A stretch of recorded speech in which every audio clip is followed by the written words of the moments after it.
Dialectical Journal Unit 4 by Taylor Madison.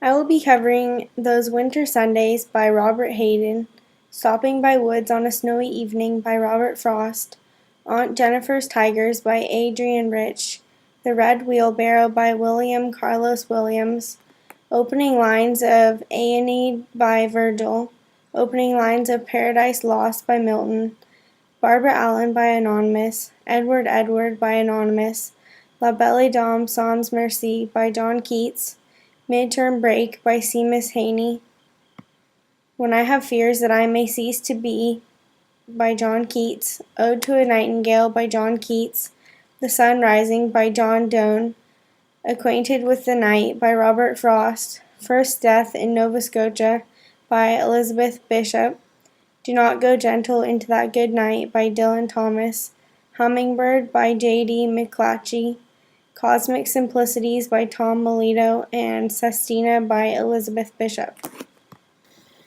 Those Winter Sundays, quote of interest. And slowly I would rise and dress, fearing the chronic angers of that house. Page 671. Many readers are probably able to relate to this statement, however, I have not experienced this feeling. I felt sorry for the boy because growing up in fear could not have made him feel comfortable or safe. I also found it interesting that the boy seems to revere his father toward the end of the poem, yet the chronic angers of that house does not suggest a close relationship between the two. Maybe the son has grown up to realize that the anger stemmed from the lack of gratitude that he showed as a child.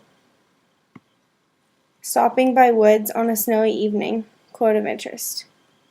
My little horse must think it queer to stop without a farmhouse near, between the woods and frozen lake, the darkest evening of the year. Page 674. The narrator paints a clear visual illustration of the setting and provokes thoughts within the reader. This stanza caused me to wonder about these questions that he raised. Later, I decided that he was using the horse as a symbol for his own thoughts. A piece of him was questioning what had made him stop. The woods were not his destination, but he found it to be beautiful and full of mystery. I concluded that he did not venture far from his designated route, except for that specific time. He was in awe of nature because he was accustomed to the town where he lived. Aunt Jennifer's Tigers, quote of interest.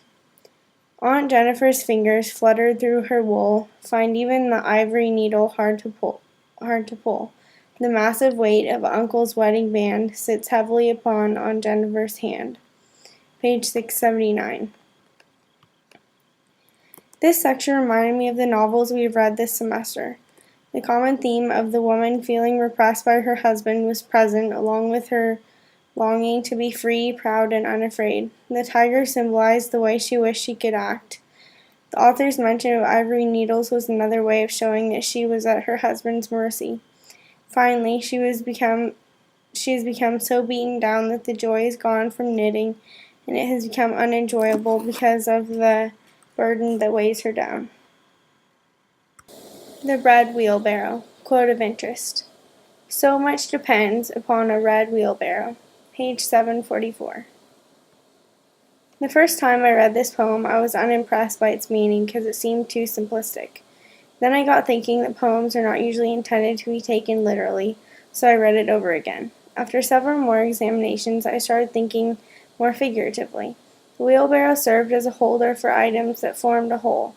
In this case, the wheelbarrow contained the chickens and the rainwater. They were objects that, when combined, made up a complete picture. Once I came up with the meaning for the poem, I was able to appreciate the imagery. Aeneid, quote of interest. A fugitive, this captain, buffeted cruelly on land as on sea, by blows from powers of the air, behind them, baleful Juno in her sleepless rage. Page 682. I was reminded of Heart of Darkness by Joseph Conrad in this section because the main character voyages overseas and encounters difficult situations that lead to a near-death illness. The author's description of the Roman goddess Juno was intended to represent the man's transformation from a child to a weathered traveler. Paradise Lost. Quote of interest. I thence invoke thy aid to my adventurous song, that with no middle flight intends to soar above the Oenean mount, while it pursues things unattempted, yet in prose or rhyme. Page 683. This poem is about a person whose ambitions far exceed the standards for the time in which they live. The narrator discusses how others view the person's goals, how they interpret them as the person wanting to skip the process of the journey and arrive straight away at the final destination.